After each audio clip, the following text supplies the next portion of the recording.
Hello friends, welcome to Lucknow law classes. मैं हूं महफूज और आज हम लोग प्रेम्बल ऑफ द कॉन्स्टिट्यूशन के बारे में डिस्कस करेंगे। और प्रेम्बल हमारे लिए इतना इम्पोर्टेंट क्यों है, कितना क्यों महत्वपूर्ण है, इस बात को आप लोग भी जानते हैं कि हमारे कंपटीशन में इससे क्वेश्चन पूछे जाते हैं। तो उसको हमको टारगेट करना है कि कौन कौन से क्वेश्चन पूछे जाते हैं, क्या क्वेश्चन का लेवल होता है और अभी तक कितने क्वेश्चन पूछे गए हैं, उसको हमको टारगेट करना है। तो सबसे पहले हम देखते हैं कि जो हमारे कॉन्स्टिट्यूशन का प्रेम्बल है, वो जो ऑब्जेक्टिव था, जो ड्राफ्ट किया गया था पंडित जवाहरलाल नेहरू द्वारा, उन्होंने कॉन्स्टिट्यूशनल असेंबली में 13 दिसंबर 1946 को मूव कराया था और वही उनकी ऑब्जेक्टिव बनाए गए, उनके द्वारा बनाया गया ऑब्जेक्टिव ही आज प्रेम्बल का रूप धारण किया हुआ है। आप लोगों को मालूम है दोस्तों कि इसका आइडिया कहाँ से लिया गया, इसका कॉन्सेप्ट कहाँ से लिया गया। So the idea of the preamble of the Constitution of India has taken from the United States of America। America से इसका आइडिया लिया गया प्रेम्बल का। लेकिन दोस्तों आप देखते हैं कि इसका लैंग्वेज कहाँ से लिया गया। तो जो प्रेम्बल का लैंग्वेज है वो ऑस्ट्रेलिया से लिया गया है। ये हमारे लिए बहुत इंपॉर्टेंट है कि दोनों को जाने कि आइडिया कहाँ से लिया गया और लैंग्वेज कहाँ से लिया गया। तो ये हमारे लिए बहुत इंपॉर्टेंट बात है। कभी कभी क्वेश्चन में आप कंफ्यूज हो जाते हैं, आइडिया पूछ लिया और आपने लैंग्वेज वाला स्टेट लिख दिया, अगर लैंग्वेज पूछ लिया आइडिया वाला स्टेट लिख दिया। तो इस बात को आप ध्यान में रखेंगे, ठीक है। इसके बाद आते हैं, हम लोग देखते हैं कि प्रियम्बल का जो एडॉप्ट किया गया, एडॉप्टेशन का डेट और इफेक्ट का डेट, इन्फोर्समेंट का डेट, इसको आप लोग कंफ्यूज कर जाते हो, अक्सर कंफ्यूज करते हो। तो जो इनेक्ट किया गया और एडॉप्ट किया गया वो 26 नवंबर 1949 को अडॉप्ट किया गया, लेकिन जो इसका इन्फोर्समेंट हुआ वो 26 जनवरी 1950 को हुआ। अब आप दोस्तों एक क्वेश्चन यहाँ और भी बनता है कि नेशनल लॉ डे कब मनाया जाता है या कॉन्स्टिट्यूशन डे कब मनाया जाता है। तो जिस डेट को ये अडॉप्ट किया गया 26 नवंबर 1949 को अडॉप्ट किया गया, उसी दिन कॉन्स्टिट्यूशन डे या नेशनल लॉ डे मनाया जाता है। और रिपब्लिक डे आप लोगों को मालूम है कब मनाया जाता है, वो बताने की ज़रूरत नहीं है। फिलहाल 26 जनवरी 1950 को हमारा कॉन्स्टिट्यूशन इन्फोर्स हुआ, उसी डेट को हम रिपब्लिक डे मनाते हैं, ठीक है। अब आगे बढ़ते हैं, हम लोग देखते हैं कि प्रियम्बल में जो लिबर्टी, इक्वलिटी एंड फ्रेटर्निटी की बात की गई है, तो ये तीन ट्रिनिटी है। इसका कॉन्सेप्ट कहाँ से लिया गया? तो लिबर्टी, इक्वलिटी और फ्रेटर्निटी, इन तीनों का आइडिया फ्रांस के कॉन्स्टिट्यूशन से लिया गया। और डॉक्टर भीमराव अंबेडकर ने कहा अपने लास्ट स्पीच में 25 नवंबर 1949 को डॉक्टर भीमराव अंबेडकर ने कहा कि लिबर्टी, इक्वलिटी और फ्रेटर्निटी को तीनों को एक साथ पढ़ना चाहिए। ये यूनियन ऑफ ट्रिनिटी है, इसको एक दूसरे को जुदा नहीं किया जा सकता है, अलग नहीं किया जा सकता है। तो इस बात को भी आपको ध्यान में रखना होगा कि ये Trinity of the liberty, equality and fraternity is the union of Trinity किसने कहा? तो आपको मालूम होना चाहिए कि डॉक्टर BR अंबेडकर ने इस बात को कहा है। अब देखते हैं, आते हैं हम लोग बहुत इंपॉर्टेंट केस पर, जिसका नाम है reunion Berubari 90 AIR 1960 supreme court. तो आप लोग रीयूनियन बेरूबारी के बारे में जानते हैं, इतनी बात जानते हैं कि बेरूबारी यूनियन के केस में कहा गया कि कॉन्स्टिट्यूशन पार्ट नहीं है। लेकिन एक बात को आपको और जानना है कि in this case it has been held that preamble is the key to the open the mind of the maker of the constitution, but nevertheless it is not a part of the constitution।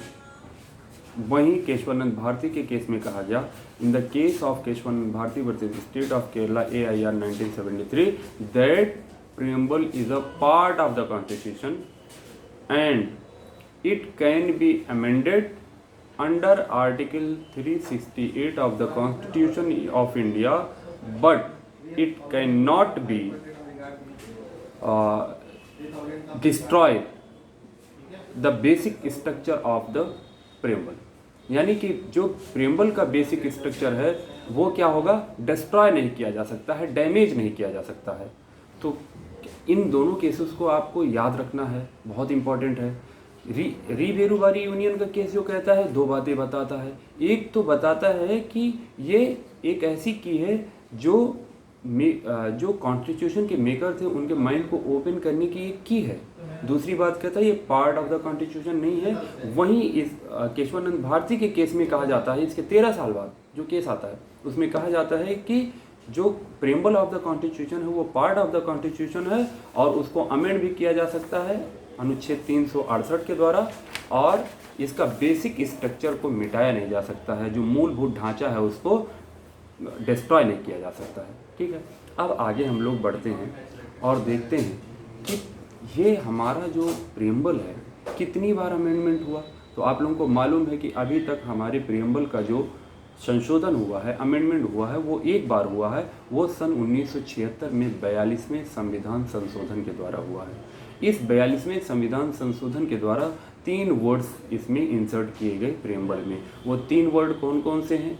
Socialist है, secular है and integrity है। तो आपको मालूम है दोस्तों कि पहले एक 81 वर्ड्स थे प्रेम्बल में, अब 84 हैं, 3 वर्ड्स बढ़ गए हैं। ठीक है, अब आपको मालूम होगा कि क्या प्रेम्बल में हमारे सोशलिस्ट सेकुलर वर्ड पहले नहीं थे, तो क्या इसका कॉन्सेप्ट नहीं था?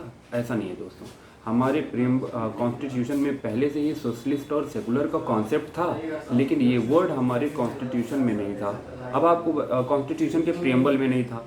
अब बता दें कि प्रेम्बल में इस वर्ड को मेंशन करने की क्या ज़रूरत पड़ी। इस वर्ड को इसलिए मेंशन कर दिया गया क्योंकि जब हम प्रेम्बल पढ़ते हैं तो हमको पूरे जितना हमारा कॉन्स्टिट्यूशन है आर्टिकल 1 से लेकर 395 तक उसका एक जिस्ट दिया हुआ है, तो हम उसकी ऑब्जेक्टिविटी को देख लेते हैं प्रेम्बल में ही। और प्रेम्बल को जब भी कोई हम अमेंड करते हैं किसी भी आर्टिकल में, तो हम प्रेम्बल को ध्यान में रखते हुए करते हैं, कहीं ऐसा तो नहीं है कि प्रेम्बल की किसी बात का वायलेशन हो रहा हो, तो इस बात को ध्यान रखते हैं। ठीक है, इसलिए इसको इसमें इंसर्ट करना ज़रूरी समझा गया और हमारे पार्लियामेंट ने 42वें संविधान संशोधन के द्वारा सन 1976 में इसको इंसर्ट कर दिया। ठीक है, चीफ जस्टिस सीकरी ने कहा है, it seems to me that the preamble of our constitution is of extreme importance and the constitution should be read and interpreted in the light of the grand and novel vision expressed in the preamble। तो chief justice Sikri ने कहा कि preamble को ध्यान में रखते हुए ही कोई भी कॉन्स्टिट्यूशन में अमेंडमेंट किया जाए या और भी कोई काम किया जाए। जब भी कोई इंटरप्रिटेशन करना है तो वो प्रियम्बल को ध्यान में रखते करना है। ठीक है, जस्टिस शेलाइट एंड ग्रोवर ने क्या कहा, इन्होंने ऑब्जर्व किया, our court has consistently look to the preamble for guidance, यानी कि जो हमारा प्रियम्बल है वो कोर्ट के लिए गाइडेंस का एक रूप है। ठीक है, and given it a transcendental position while interpreting the constitution और अदर लॉज। और जब हम कॉन्स्टिट्यूशन या किसी अदर लॉ को इंटरप्रेट करते हैं तो क्या करते हैं, इसको ध्यान में रखते हैं प्रियम्बल को कि इसकी कोई बात वायलेट ना होने पाए। आगे बढ़ते हैं हम लोग सोशलिज्म की बात करते हैं जो इंसर्ट किया गया। तो सोशलिज्म में जो इंसर्ट किया गया वर्ड वो एक्सेल बियर के केस में कहा गया, in the case of Excel Wear versus union of India AIR 1979 supreme court 25। तो सुप्रीम कोर्ट के इस केस में एक्सेल बियर के केस में हेल्ड किया गया कि the addition of the word socialist might enable the courts to lean more in favor of nationalization and state ownership of an industry। अब इस बात को आप ध्यान रखेंगे कि नेशनलाइजेशन और स्टेट ओनरशिप की बात कर रहे हैं, यानी कि जो इंडस्ट्री पे ओनरशिप हो वो किसकी हो, स्टेट की हो। तो इस बात को ध्यान में आपको रखना है कि नेशनलाइजेशन और स्टेट के ओनरशिप की बात इंडस्ट्री के लिए कौन से केस में कहा गया, तो वो केस का नाम है Excel Wear versus union of India. आगे बढ़ते हैं, देखते हैं DS Nakara versus union of India AIR 1983। ये केस इतना इम्पॉर्टेंट है, इस केस में कहा गया कि ये गांधीज्म और मार्क्सिज्म दोनों का ये मिक्सचर है। ठीक है, अब आपसे पूछा जाए कि ये वर्ड ये सेंटेंस कौन से केस से डाला गया, तो आप कह सकते हैं कौन सा sentence, this is a blend of Marxism and Gandhism leaning heavily towards Gandhian socialism. तो आप तुरंत बता सकते हैं कि ये DS नगारा वर्सेस यूनियन ऑफ इंडिया के केस में कहा गया। ठीक है, अब इसके आगे बढ़ते हैं, देखते हैं हम लोग सेकुलरिज्म पे आते हैं कि सेकुलरिज्म वर्ड जो है उसको इंसर्ट किया गया तो इंसर्ट करने के पहले एक केस आया Saint Xavier college versus state of Gujarat AIR 1974 supreme court. इस केस में कहा गया, क्या कहा गया कि सेकुलर वर्ड पहले तो नहीं था, लेकिन इसका कॉन्सेप्ट था, जो कॉन्सेप्ट कहाँ दिया गया था, आर्टिकल 25 से लेकर 28 तक दिया गया था।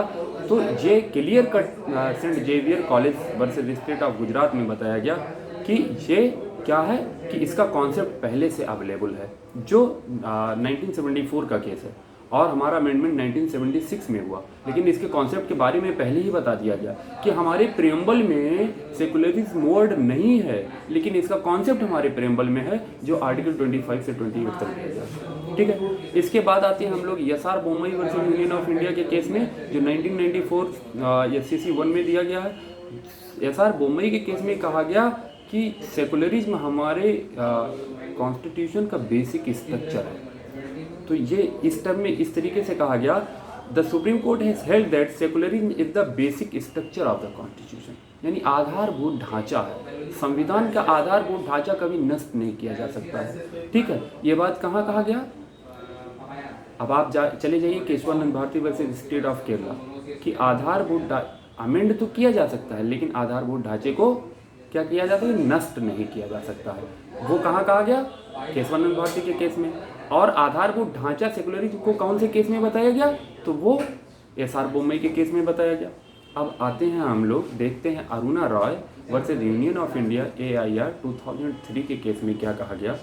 तो supreme court has held that the secularism has a positive meaning that is developing understanding and respect towards different religion, यानी कि जो दूसरे का रिलीजन है उसका रेस्पेक्ट करना, अपने धर्म को मानने के साथ साथ दूसरे के धर्म को रेस्पेक्ट करना, उसमें कोई इंटरफेयर नहीं करना। तो ये बात कहाँ कहा गया? अरुणा राय के केस में कहा गया है। ठीक है, इस बात को ध्यान रखेंगे, इन केसेस को ध्यान में रखेंगे। अब आते हैं हम लोग फ्रैटर्निटी पे कि फ्रैटर्निटी पे कौन सा केस है। तो फ्रैटर्निटी का केस है Indira Sahni versus union of India AIR 1993। तो इंदिरा साहनी के केस में फ्रैटर्निटी पे अगर कोई ऑप्शन दिया जाता है तो उसमें इंदिरा साहनी वाला आपको टिक कर देना है, उसको गोला बना देना है। अब देखते हैं इसमें क्या गया। It has been held that fraternity assuring the dignity of the individual have a special relevance in the Indian pretext because of the social background of certain section of the community who had in the past been looked down upon। तो कह रहे हैं fraternity वो बात बताती है हमको, जो पहले हमारे सोसाइटी में जो लोग निचले पायदान पे आते थे, नीचा देखे जाते थे, तो उसको रिमूव कर दी गई है और सबको इक्वल फुटिंग पे लाई जाती है। तो फ्रैटर्निटी ये कॉन्सेप्ट देता है कि सभी लोगों को एक समान देखा जाएगा। ठीक है, किसी को ऐसा नहीं है कि नेग्लेक्ट किया जाएगा। फ्रैटर्निटी भाईचारा बताता है। ठीक है, तो इतनी सारी बातें हमारे कॉन्स्टिट्यूशन में बताई गई हैं, कॉन्स्टिट्यूशन के प्रेम्बल में। और हमारे लिए कॉन्स्टिट्यूशन का प्रेम्बल इसीलिए इम्पॉर्टेंट है। आप लोग जितनी बातें इस वीडियो में हमने बताया है, उस बातों को ध्यान में रखेंगे तो मे भी कोई ऐसा क्वेश्चन नहीं होगा जो प्री में पूछा जाए और उससे क्वेश्चन न फंस जाए। लगभग मैंने सारी बात बता दिया है। ठीक है, तो इस बात को आप ध्यान रखिएगा। और प्रेम्बल के बारे में और भी आप पढ़ लीजिए, प्रेम्बल को याद कर लीजिएगा। जैसे कहीं भी आपको किसी भी नुक्कड़ पे कोई बंदा मिले और पूछे भैया प्रेम्बल मुझे सुना दो, तो आप शुरू हो जाइए, we the people of India having solemnly resolved to constitute India into sovereign, socialist, secular, democratic republic and secure to all its citizens justice, social, economic, political, liberty of thought, expression, belief, faith and worship, equality of status and of opportunity, and promote among them all fraternity,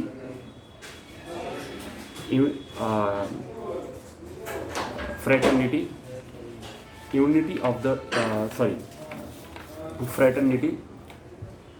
assuring the dignity of the individual and unity and integrity of the nation. In our Constituent Assembly, this 26th day of November 1949,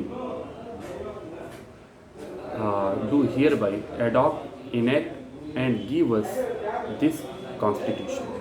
तो इस तरीके से आपको याद होना चाहिए preamble. ठीक है, और कई लोग कन्फ्यूज़न हो जाते हैं, कभी एक आध वर्ड इधर उधर, बट आपको कॉन्स्टिट्यूशन प्रेम्बल याद होना चाहिए। ठीक, that's all. Thank you so much.